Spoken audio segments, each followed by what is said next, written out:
Ya, kita bahas bentar aja, sekitar 11 menit, sekitar minimal durasi berapa menit sih di YouTube ya, nggak tahu saya. Jadi semalam itu kemarin itu pembahasan dengan para senior, ketemu para senior, perbedaan token sama koin. Jadi token sama koin itu sangat berbeda jauh. Kalau untuk koin itu punya independen, jadi sendiri dia. Jadi koin itu harus ditambang atau di pos atau di stack ditambang, di staking atau di masternodekan. Jadi ada 3 cara gitu. Atau dengan cara proof of network bisa, tapi intinya dia mempunyai supply, dan supply itu tidak ada di wallet gitu. Supply itu tidak ada di wallet, dia harus didapatkan baru kayak get gitu. Jadi udah mendapatkan ketika kamu nambang atau push proof of stake, atau dia pokoknya ntar ketika nambang atau itu ketemu blok. Nah, ketika ketemu blok maka masuk ke dompet ya kan. Nah, dari blok itu ntar kan di situ ada bloknya, ada hashnya, ada transaction hashnya, dan juga dia ada transaction hashnya. Nah, ntar dicek tuh di blok berapa, dan dia benar ada, otomatis harus diceknya di blok explorernya ya si koin itu. Jadi kayak Das, Bitcoin ya kan, Bitcoin, terus Ethereum kan punya leader sendiri dia.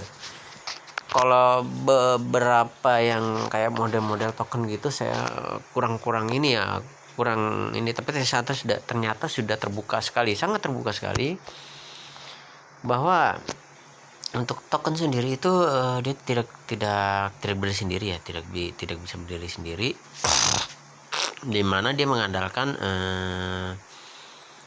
explorer dari koin. Coba cek aja. Jadi ketika kamu pembuatan token itu gampang sekali.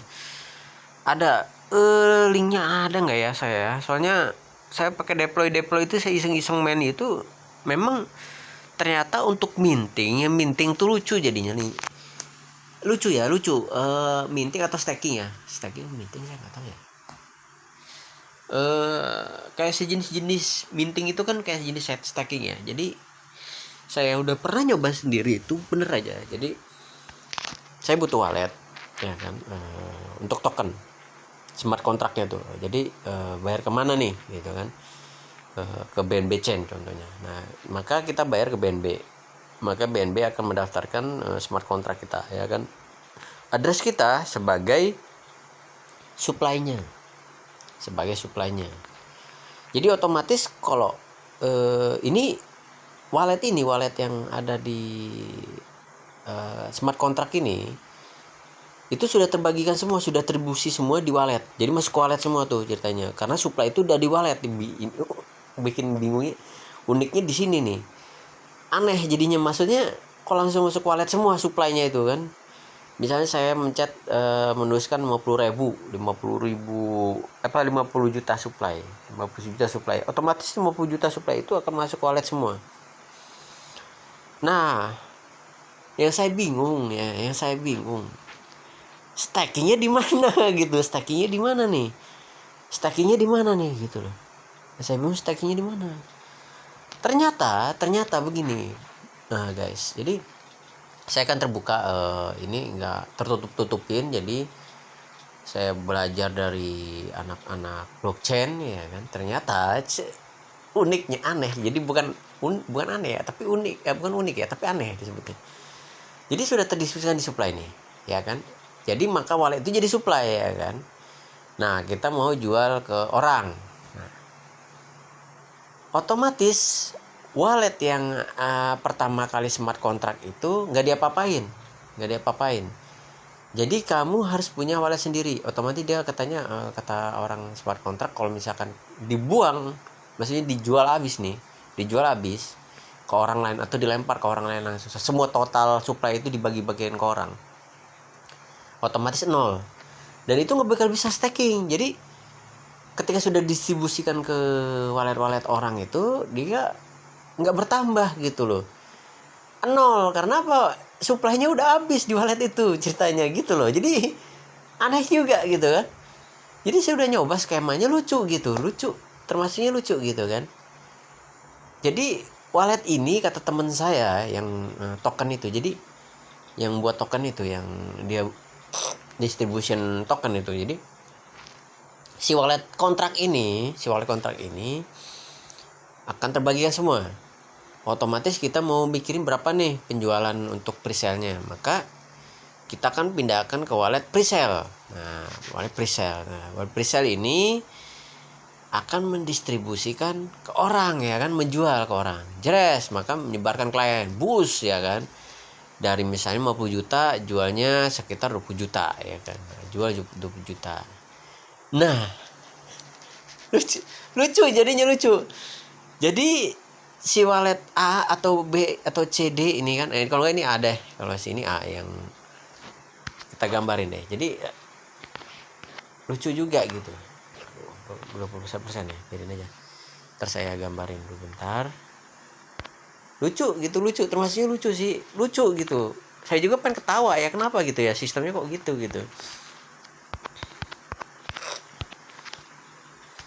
Jadi ini wallet supply, ya kan. Ini nggak disentuh loh, nggak disentuh. Jadi di sini ada wallet presale ya, presale, oke. Nah di sini maka ada di wallet presale, di sini ada A, contohnya si A, dia mau beli, ya kan, atau ini wallet si B ini aduh, B,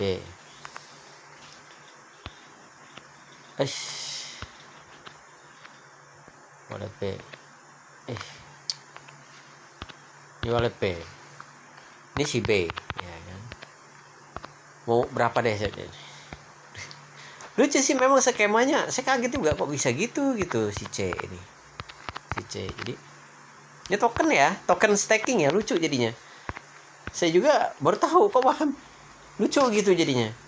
Oke, jadi wallet supply dia akan beli ya, tarik nih, ya kan. Misalnya ada sekitar 20 juta, ini di supply-nya 50 juta, ini 20 juta, ya kan.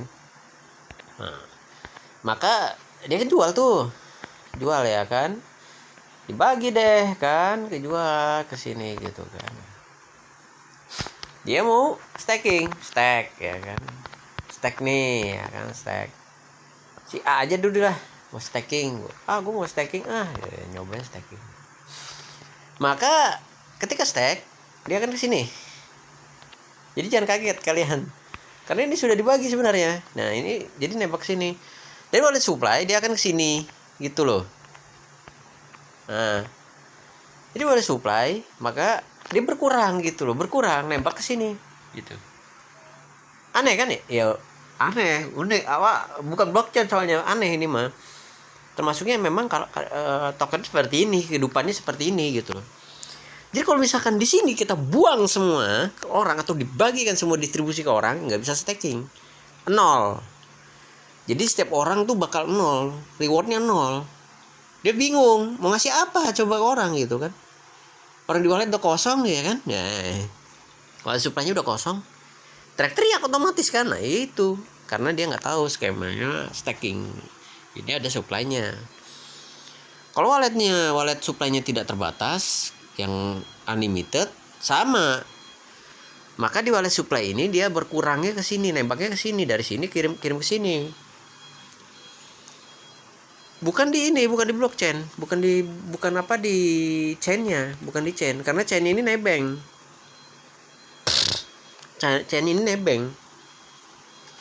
Nah, dari wallet supply nembak sini, ya kan. Nah, chain-nya nebeng nih, chain tuh nebeng, dia nggak ngapa-ngapain dia tuh, chain-nya tuh. Chain itu sebagai di perantara transaksi aja. Jadi supply-nya dari sini ke sini gitu loh. Jadi nembak sini, wallet supply ke A. Atau dia mau staking nih, staking A gitu kan. Staking A. Maka di sini nongol gitu loh. Dapat dia. Dapat. Masalahnya, problemnya kalau ketika wallet supply-nya 0 atau dia memiliki supply sekian, ada limit supply nih jadinya. Maka di wallet supply-nya 0 gitu. Ya kita nggak tahu, siapapun bisa mengakses wallet supply-nya, misalkan adminnya. dengan price key kena hack atau kebobol. Nah, kelemahannya di sini. Ketika wallet supply kebobol, otomatis nol, atau dia bisa diambil berapa persen sama orang, diambil, ditarik, atau dibuat nol, bisa habis. Jadi habis. Nah, kalau biarin, bodo amat lah itu.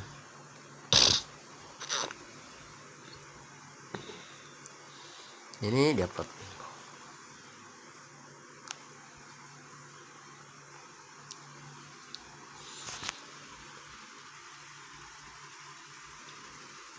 Udah dapat. Nah, berbeda dengan kondisi chain atau blockchain, ya kan? Koin lah, ya. Beda dengan koin. Koin memiliki namanya chain supply. Nah, ini nggak bisa diapa-apain, dia bukan wallet gitu loh. Nah, ini wallet, ya kan? Wallet presale lah, presale. Okay. Ini adalah wallet orang, ya wallet siapa lah, wallet A aja. Ini wallet B, contoh aja, wallet B. Maka untuk stack nih, ya, stack. Ketika staking, ini kan ambil, ya kan? Saya mau tarik nih, ya kan? Nah, macul nih, dapat dari wallet presale, ya kan? Nah, dia bakal ngasih ke sini kan? Beli dulu beli koinnya, ya kan? Saya mau beli koin, mau beli koin. Ketika di staking nih ke sini, ya kan? Ketika di staking nih, maka nggak ke sini, dia langsung ke supply, ke koin. Nah, langsung ke chain supply, langsung ke sini. Ada langsung di situ. Dapat blok di blok berapa, tanggal berapa, jam berapa, dia udah dapat dari situ. Jadi ini koin itu berbeda loh, bukan, jadi pendapatannya ada yang nyamain token itu sama dengan koin, enggak, beda, sangat beda, jauh beda. Ya seperti itu. Jadi dari ini supply chain ke wallet presale ke blockchainnya loh, karena dia punya blockchain sendiri kan, jadi pakai chain supply.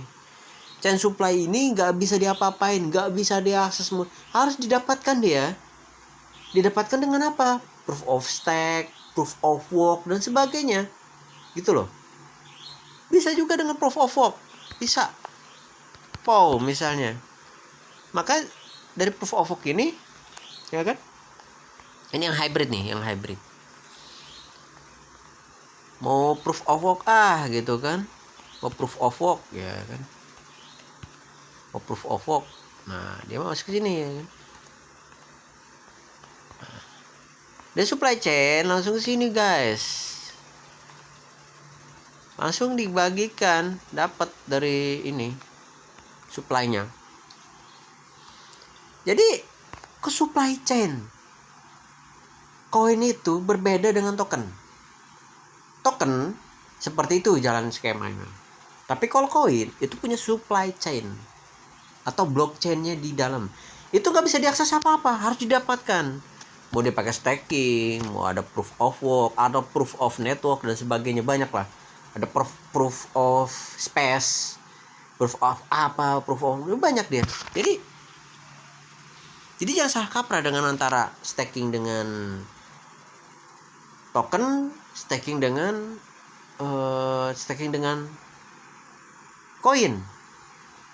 Jadi jangan salah gitu. Kebanyakan salah kaprah. Oh iya, mungkin sama wallet diambil, jadi ngambil wallet. Enggak lah.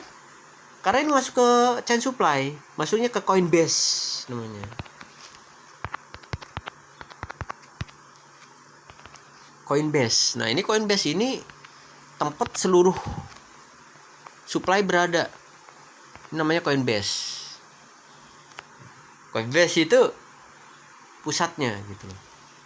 Seperti ini jadi skemanya. Jadi jangan sampai kita salah kaprah gitu kan.